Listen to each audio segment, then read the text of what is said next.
Assalamu alaikum and welcome to a very special event today on the reality of Palestinians in Jerusalem. I have a wonderful guest today from Jerusalem itself, Fayrouz Sharqawi. Sorry, excuse me for that. She is part of Grassroots Jerusalem.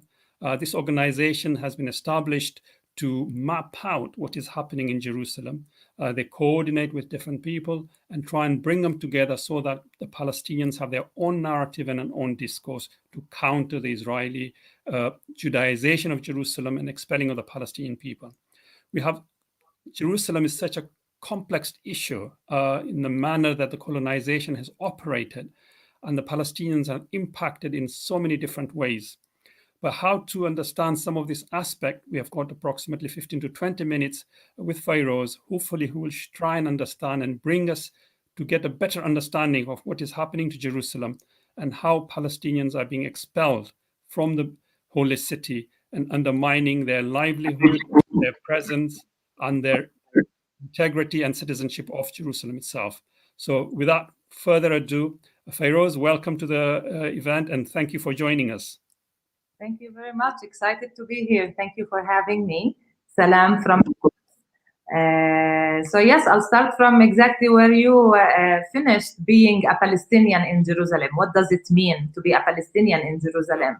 And the headline, the title is that being a Palestinian in Jerusalem means that you live the constant threat of displacement, of being expelled from your own hometown.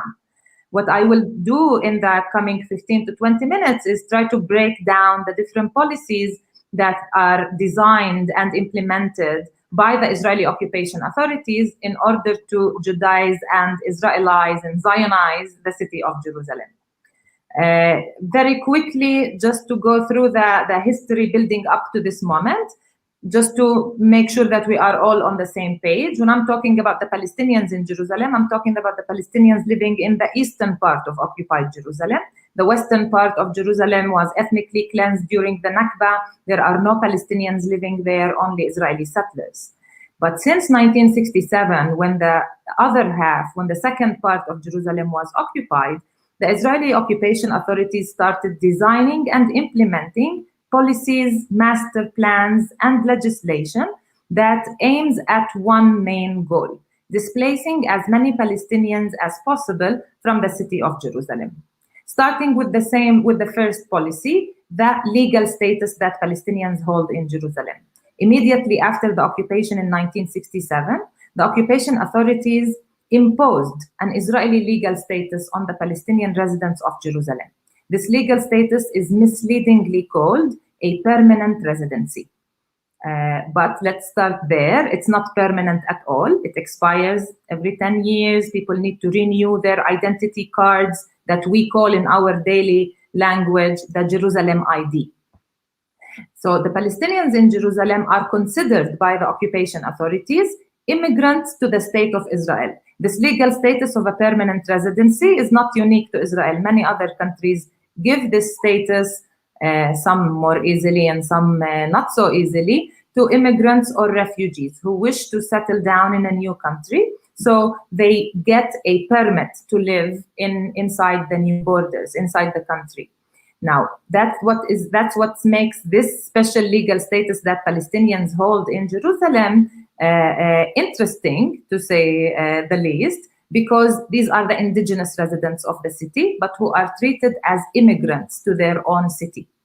Based on this legal status, based on the Israeli occupation laws, the Palestinians in Jerusalem, or any permanent residents for that matter, need to constantly prove that Jerusalem is their so-called center of life. Having Jerusalem as your center of life means that you have a physical address in Jerusalem. You either own or rent a house in Jerusalem, but you report on a physical address in Jerusalem. You also have to prove that you actually live in this address. So you have to produce water bills, electricity bills, and prove that you are paying taxes in Jerusalem, especially the arnona or the housing tax. Failing to prove all of these criteria, this gives the right to the occupation authorities, according to the Israeli law, to revoke your residency status. So Palestinians have to constantly produce documents that prove that they live in Jerusalem. Otherwise, the Israeli law says that they are illegally living and present in Jerusalem and they will be expelled. Now, we have to also add here that the testing of the Palestinian residency in Jerusalem happens de facto on the ground as well, where Israeli officials, representatives of the National Insurance Institution or the Ministry of Interior go all the time to Palestinian communities, knocking on Palestinian doors and doing this sudden check. Let's see if you do actually live in the house you reported on. Let's see if you have toothbrushes and toothpaste in your physical address that prove that you actually brush your teeth and have your coffee in Jerusalem. Otherwise, you are lying and you are considered an illegal person, illegally present in Jerusalem. Your residency status will be revoked. Using this one policy, the Israeli occupation has displaced 15,000 Palestinians from Jerusalem since 1967. These Palestinians, according to the Israeli occupation, moved out of Jerusalem, and that takes away their right to live in their own hometown. So we, as Palestinians living in Jerusalem, are living this policy decade after decade. But I would like people listening to us and watching this from outside of Palestine to take a minute and a moment and think how this would apply to you. Imagine that you decide to go live somewhere else around the world, or that you want to go work abroad or study abroad. Imagine that this, according to the law in your country, means that you cannot return. You must not come back. This is exactly what Palestinians face in Jerusalem. So Palestinians not only have to do the tiring bureaucracy all the time of being treated as liars, as criminals who always have to prove at the Ministry of Interior, at the interrogations, that they live in Jerusalem, but also this means that we cannot move freely. We cannot move not only outside of Palestine, but also outside of the city of Jerusalem to other Palestinian cities around it. So if a Palestinian from Jerusalem moves to Ramallah in pursuit of housing opportunities or job opportunities or education, cannot leave for an extended amount of time. They have to return all the time and kind of check in with the Israeli occupation authorities. So the first tool of displacement that was designed and implemented in Jerusalem is the special legal status that the Palestinians in Jerusalem hold. Following the legal status, let's talk a little bit about planning policies. Planning policies are wide and complex, but I would like to focus on mainly three aspects: land confiscation, home demolition, and intentional underdevelopment. The Israeli colonizer, just like any other colonizer, knows that the main theme and issue when it comes to colonization and the steadfastness of indigenous people is the land. Who owns the land and who uses the land? These are the big questions. So also starting in 1967, master plans that have been put for Jerusalem by the Israeli occupation have been systematically allowing the Israeli authorities to confiscate Palestinian lands, Palestinian privately owned lands. Palestinian lands can be confiscated for various reasons. It can be military use, it can be other planning purposes like paving roads or establishing so-called national parks or municipal parks. And in Jerusalem, within the context of the Israeli colonization of Palestine, of course, these land confiscation cases happen not in order to provide projects to the community. So if you look at the Palestinian communities, you see that there might be a national park declared on the lands, and the national park is supposed to be a good idea. It's supposed to be protecting environment and nature. It's supposed to be protecting animals, birds, or plants. It is supposed to provide welfare and well-being to the communities. But when it comes to the Israeli occupation and its national parks, clearly these national parks are a tool to dispossess Palestinians, take away the lands that they very desperately need for housing, for schools, for hospitals and medical centers, roads, and other needs. So Palestinian land in Jerusalem is systematically confiscated by the Israeli occupation, not in order to implement projects that serve the Palestinian community. On the contrary, usually these lands are confiscated in order to build and expand colonies that are located not only outside of the Palestinian neighborhoods in the eastern part of occupied Jerusalem, but also in the heart of these neighborhoods. There are more than 200,000 Israeli settlers living in the colonies built after 67. And these colonies are located, as I was saying, not only outside, but also inside our communities.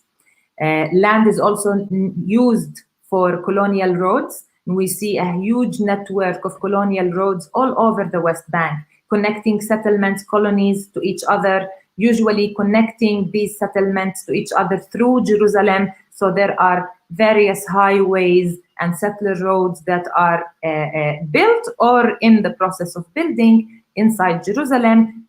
Many of them sit on Palestinian privately owned land that was confiscated / robbed from its owners.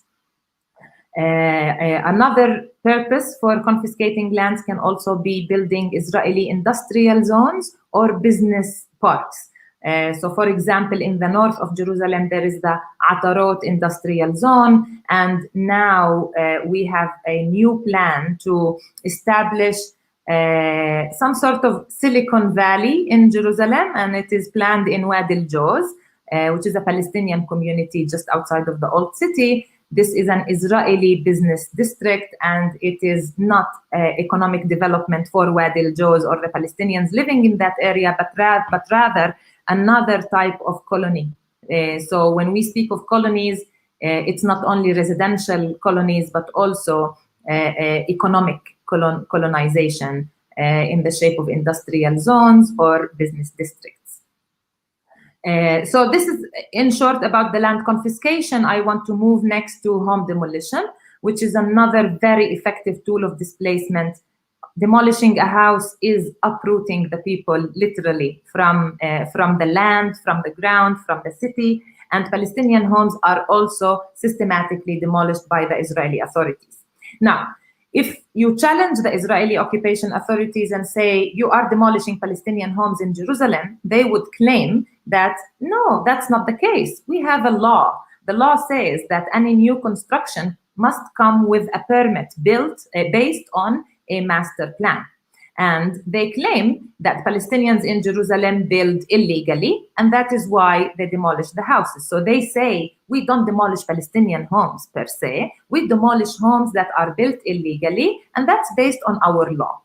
Now let's take a minute here and try to look into the details. In the last few years, the Israeli occupation authorities rejected more than 90% of the Palestinian applications for building permits. So if a Palestinian owns a piece of land and they wish to build a house on it, they apply for a building permit from the Israeli occupation authorities. Usually these applications are rejected, leaving the Palestinians with no other choice, either to build illegally or leave Jerusalem. Usually the excuse that is given for rejecting the applications is the fact that the master plans of our neighborhoods and villages inside Jerusalem were not expanded or developed to include new construction. But whose responsibility is it to expand these master plans? Whose responsibility is it to develop master plans that fit the natural growth of the population? It's the authority that controls the place. And in this case, we are talking about the Israeli occupation authorities who, first of all, do not expand or develop our master plans for our neighborhoods, and then use it as an excuse for rejecting our applications for building permits. And then most of the Palestinian people, of course, don't want to leave their hometown. They don't want to leave Al-Quds, and that is why they take the risk and build illegally. Usually when you build illegally, you are fined for illegal construction. So many families start paying huge amounts of money as fines for illegal construction, while they are supposed to be in a process or a procedure to retroactively legalize the construction, which is a joke and a lie, because of course you never really succeed to retroactively legalize the construction of your house. So after paying tens of thousands of shekels in fines for illegal construction, comes the demolition order. And you are told by the Israeli occupation authorities, you either demolish this house or we come demolish it for you. Whether it is a self-demolition or the Israeli bulldozer coming and demolishing your house, in both cases, it is the uprooting of Palestinian families who not only are displaced, uprooted, lose their house, but also have to cover the expenses of these home demolitions. So the whole process from applying for a permit where you pay a lot of money for that procedure, then paying fines, and then covering the expenses of the demolition of your own house usually bankrupts the Palestinian families. So at the end of this story, a Palestinian family is not only homeless in Jerusalem, but also poor and bankrupt in the awfully expensive city of Jerusalem, which usually means that these families have to leave Jerusalem to look for available or affordable housing. In Jerusalem, needless to say, the Israeli occupation does not build new housing opportunities for Palestinians, and so this usually means displacement out of the city. Okay. That was very, very well covered in the you've been given, Fayrouz. Thank you very much. It's very harrowing. I don't know how to put it in any other way. What I always find very difficult, and maybe we would want to discuss this, is how to categorize and understand Israel's action. We normally talk about colonization or settler colonialism, but what you have explained goes beyond that. Even settler colonial states, say in Australia or Canada, even New Zealand, they never demanded that the indigenous people prove their residency and expel them. They were definitely discriminated and marginalized, and even a certain extent genocides were carried out. But we have a different dimension here, and that's why maybe people also tend to mix or sometimes also apportion the title of apartheid state. How much of that do you think applies to Jerusalem itself as an apartheid system? Well, first of all, just to be clear, I'm talking about the very special reality in Jerusalem.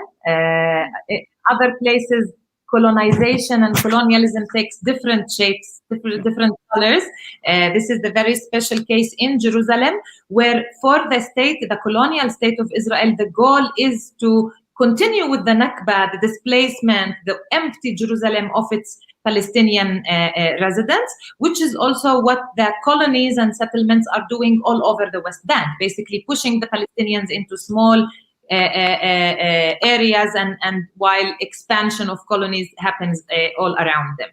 Now, to your question about apartheid, I think that it is important to notice that there are practices of apartheid in Palestine, but it is just one tool that the colonial state is using against the owners of the land, the indigenous people on the land.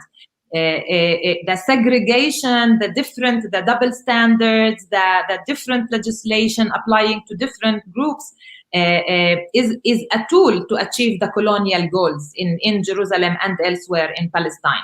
So the goal is not to oppress the group of Palestinians and discriminate against them when it comes to resource division or budgets, but rather to use apartheid as a tool to implement long-term colonial plans. That is why we at Grassroots Al-Quds, we'd rather not frame the situation in Palestine merely as an apartheid. I mean, let's also ask a bigger question. What was apartheid in South Africa? It was a colonial tool as well. I mean, South Africa in that period, that was a colonial state as well. It's the white colonizer that is using apartheid in order to establish their control over South Africa. So I think that it is important, because then the next question would be, so what are we fighting for? What are we demanding? Are we demanding equality? Am I demanding, when I say that Israel is an apartheid state, am I saying what the Palestinians need is the same amount of budget and money and resources and development, or economic development and jobs? No, this is not what the Palestinians want. What the Palestinians want is self-determination, to be able to make our own plans. So we are always careful not to portray what's happening in Jerusalem as merely a discrimination against a certain group, because this group doesn't want the Israeli authorities to give it its rights. This group says these are not the legal or legitimate authorities here. We would like to have our own authorities that are making our own plans. Sure, that's a very good distinction between ideological and political implementation of that ideology. And I think that's how you, if I'm right to read you, that you're trying to differentiate colonial ideology away from an apartheid policy. And they're the two distinctions that you make. That's very good clarification, Fayrouz. Before we proceed, I think it'd be good also for us to hear about your organization. Yes. What do you guys do, and how do you operate before we proceed? Yeah, thank you. So Grassroots Al-Quds was established in 2011, and our goal is to act as a platform for Palestinian community mobilization and networking in Jerusalem. Because in addition to the different policies that are applied here against the Palestinian presence in Jerusalem, it is clear that the policy or strategy of divide and conquer is very present. It is very actively used against the Palestinians in Jerusalem. So the fragmentation of Palestinian communities in Jerusalem is another big challenge, because when we mobilize, when we organize, when we start acting and struggling against the occupation, it happens very locally. It is very much localized within a certain neighborhood or village or refugee camp. What we aim to do, or what we are doing in Jerusalem, is act also as a place that gathers these initiatives together and these organizations together, so that we Palestinians not only react to immediate concern, issues of immediate concern and urgent matters, but also start together as a whole city, make our own long-term plans for Jerusalem. Because the way things are going in Jerusalem today is that everyone has a say about the destiny, about the future of Jerusalem, except for the Palestinians in it. The Israeli occupation authorities have very clear plans. Zionize the city, displace the Palestinians. On the other hand, our own political leadership is absent. I mean, it's absent everywhere, but especially in Jerusalem. The Palestinian Authority, we don't have time to go into that, but the Palestinian Authority is another obstacle in our way for liberation. So also it does not play a role at all in Jerusalem that supports the steadfastness of the Palestinian people. And this means that advocacy in our name, development in our communities are left in the hands of international actors, United Nations agencies, international NGOs, and donors and foundations that come here supposedly to support the Palestinian struggle, but then they come with their own problems. They come with their dictated agendas. They decide how our struggle looks like, how our struggle sounds like. And that's exactly why we thought that there is a need for this platform that amplifies Palestinian voices, that think and plan long-term policies for Jerusalem. So what we do is research. We research the Jerusalem story, the Jerusalem history, reality today, initiatives on the ground, and we provide this knowledge as a base of knowledge that is needed for liberation. And then we also support local mobilization that is happening in Jerusalem. We work with the different organizations and initiatives, seeing how we can help them implement their own projects, but also gather them and invite them to participate in networks. So for example, right now, we work with around 8 communities on a campaign in tourism, enhancing and promoting tourism into the marginalized communities of Jerusalem, the Palestinian communities that have a lot to offer tourists, but the Israeli Zionist propaganda in tourism, and that is loyally followed by international platforms, hides away their existence from the tourist experience. So right now we are working, for example, on this kind of campaign. So networking locally is important, but we also network globally. We have a global mobilization department that sees that it is very important to connect the different struggles around the world, first of all, to each other, but also to connect Jerusalem with Palestine solidarity movements and, of course, the Palestinian diaspora outside of Palestine.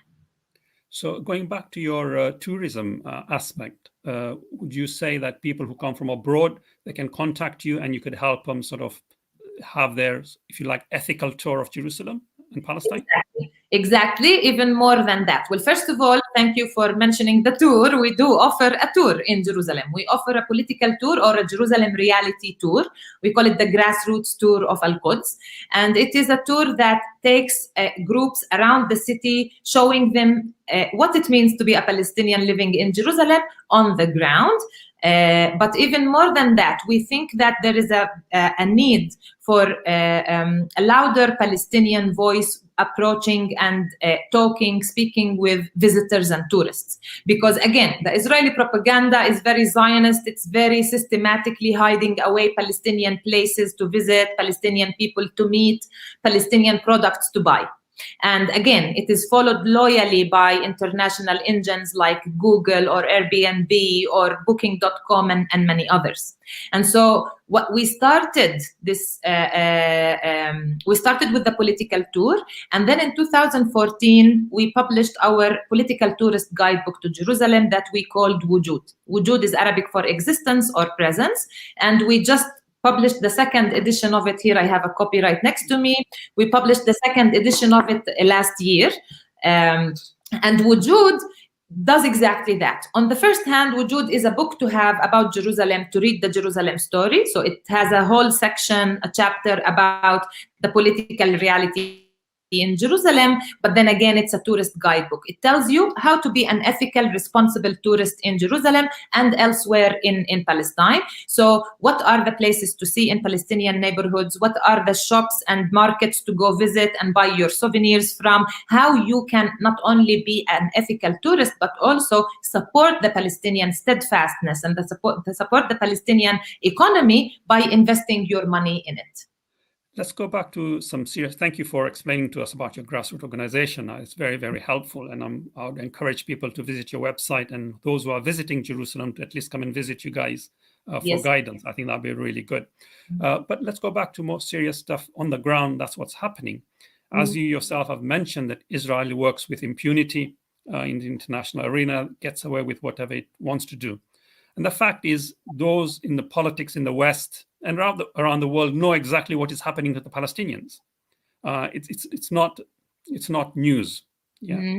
Yet Israel carries on, and they keep on rolling the red carpet for the Israeli politicians and the diplomats.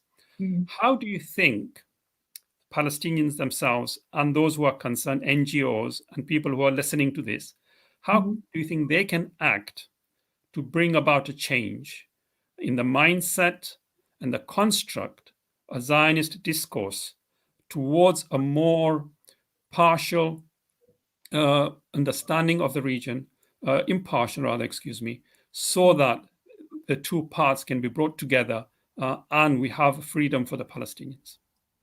Well, first of all, I think that learning, hearing, looking for the Palestinian story, hearing the Palestinian voices, that's why we research about Jerusalem and we translate all of our writings into English, because we think that it's important that people know what's happening on the ground. And even though I agree with you that many people know, or most people know what's happening in Palestine, but I think that there is a lot of misinformation and disinformation. It's also about how you tell the story of what's happening of Jerusalem. And the Zionist propaganda is very good at saying, whatever horrible things we are doing it because our security is threatened by the Palestinians, and the whole portraying and framing of the story is important. So first of all, I think that not swallowing whole what your media is telling you is the first thing. Not trusting that TV channels or websites are all telling you exactly what's going on in Palestine. But secondly, I think that we need to understand that the support that the Israeli occupation state is receiving is not only governmental official support, but also economic support by doing business with different corporations and businesses around the world. So I think that here also there are two different things to do. The first one is affect or change your own country's foreign policy on Palestine. Speak to your decision makers and legislators and say, not with my taxpayer money. No, you're not supporting the atrocities of the occupation in Palestine with my taxpayer money. That's first of all, and not only because of the money, of course, but also ideologically, I think that people need to have that responsibility ethically, that their country does not support the oppression of people around the world, whether it is in Palestine or elsewhere. So changing foreign policy is certainly a responsibility. And this starts by starting a dialogue, a discussion back home, discussion that starts even with your aunts and uncles around the dinner table. It doesn't have to be, of course, we wish it to become and hope that it becomes a big campaign mobilizing and changing. But I think also just having this, seeing the effect also around you is important. But then again, also, be careful and aware where your money goes. You know, I see it in the background, I checked the label postcard from Friends of Al Aqsa. So similar to that, know where your money is spent. Are you buying avocados that come from Palestine and marketed as Palestinian and as Israeli, and you are supporting the Israeli economy by doing that? So first of all, individually, boycott Israel, boycott Israeli products, and not only settlement products, I have to say, because it's great to boycott settlement products, but that's the minimum of what people can do. There is no such thing as a separate settlement economy. It's only one economy, the Israeli economy. So whether you buy it from a factory that is in 67 occupied lands or 48 occupied lands, you are supporting the same economic system. And but also more than that, also apply pressure on your own corporations and companies that are invested in this occupation. There are so many corporations, international, multinational corporations that have factories on stolen Palestinian lands, that are stealing Palestinian resources, especially water in this case, and cheap labor, of course. And so it's important to understand that it's not just the diplomatic support that Israel is receiving from so many countries around the world that allow it to maintain this horrible project of its here, but also the money that it makes from business partnerships. Today, Israel sells everything, and not only our natural resources. Today, the Israeli occupation sells its expertise in oppressing the Palestinian people, teaching police forces and army forces around the world what it does best here, oppressing Palestinians and displacing Palestinians. That's in addition to arms and arms trades and whatnot. So I think that there are so many things that people can do, so many things that start from little individual actions, but also grow into bigger movements for justice and integrity of the Palestinian people. Normally, you get individuals who are skeptical, who would say, what does one individual's not buying an avocado do? I mean, why should they bother? Well, I think that first of all, this is an approach for life. So it's not only about Palestine. It's like, okay, Nestle is a bad company, and if you buy Nestle products, then you are oppressing children in South America that work in slavery conditions to produce chocolate for you. So it's up to your own responsibility, and I think that this is serving the oppressor when we say, what would one individual do? I think it's clear that one individual with another individual and another individual becomes a movement. And I think that first of all, for your own conscience, just to sleep well at night, that's for you, your own gain. But also, it's important to understand that it's never just a few individuals here and there. This might be what the Israeli propaganda wants you to believe. But really, many people having and adopting these practices creates a movement. And we need a movement to happen. Thank you for that. Now, you've covered a lot of ground really today. You've talked about land appropriation, expelling of the Palestinians, the policy of dispossession and discrimination in Jerusalem. We have always seen over the years that this has been getting worse. Do you see, is there a plan, do you think, that is being unfolded wherein a certain percentage of Palestinians would then be accepted by the Israeli state a minimal amount. And considering, you've also touched the fact that you have got no Palestinian Authority defending you or the international community, how do you see Israeli plans to Judaize Jerusalem? I suppose that's the best word to use here, or Zionize it. How does that, you see that being unfolded over the next few years or decade? Well, or have we got that long? Sorry. Speaking of numbers, the first master plan that was made for Jerusalem was made in 1970. It is known as Jerusalem 2020, even though it never was authorized and confirmed officially as a master plan for Jerusalem. It is the document to look at if you want to know what are the Israeli plans for Jerusalem. And there, for the first time, there was a number mentioned there. The Israeli occupation authorities say that they wish to achieve and maintain a so-called demographic balance between Jews and non-Jews, their terminology, in Jerusalem. And this imbalance, if I may correct the term, is 70% Jewish, 30% non-Jewish. In other words, 70% Israeli, 30% Palestinian. So this is one number that is somewhere mentioned in many places by Israeli officials and documents that shows the goal for Jerusalem. But of course, it is easy to guess that the goal is much higher than that. The goal is to have as little Palestinian presence as possible in Jerusalem. If it goes down to zero, even better. Now, what we see happening decade after decade is that this is slowly, steadily working. And so even though these numbers were put, at the same time, the numbers today are closer to 60-40. So it's not really working in that direction. And that is why in the last few years, we have been witnessing a change in the trend. So expulsion and displacement is still going on, and still the policies are all still intact and they do their job.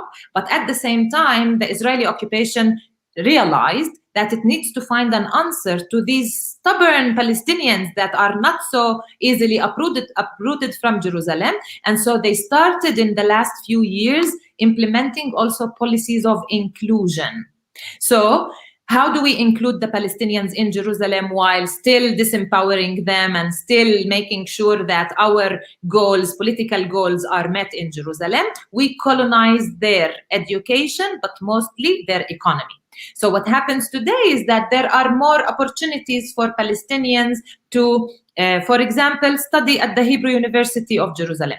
Now, this is not because Israel is a democracy and allows Palestinians to go to the Israeli university there, but rather because they know very well that it is very important for normalizing the Zionist presence in Jerusalem. When you go to an Israeli institution for education, then you normalize its presence there, and it's the easier and faster way into the Israeli labor market.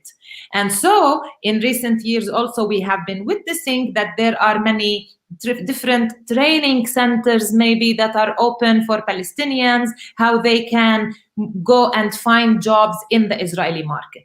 Now again, Israel would market this as job opportunities created for Palestinians. And it's very important to be careful here and realize that this is not, of course, in the favor of the Palestinian people, but rather the colonization of the Palestinian economy in a way that the Israeli economy today is eating up the Palestinian economy in Jerusalem. And walking around Salah ad-Din area here, just outside of the old city of Jerusalem, you start noticing branches of Israeli chains, whether it is coffee shops or clothes shops that are opening in our own important economic veins, the main streets around the old city. So this is the trend that we watch happening now in Jerusalem.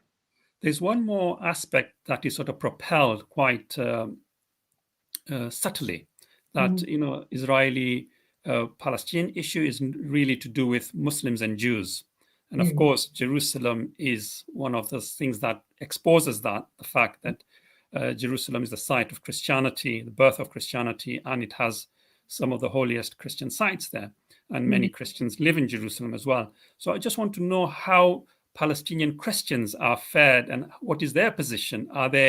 Do they have a third category within the Palestinians, or are they treated as a whole, the other of the Israelis?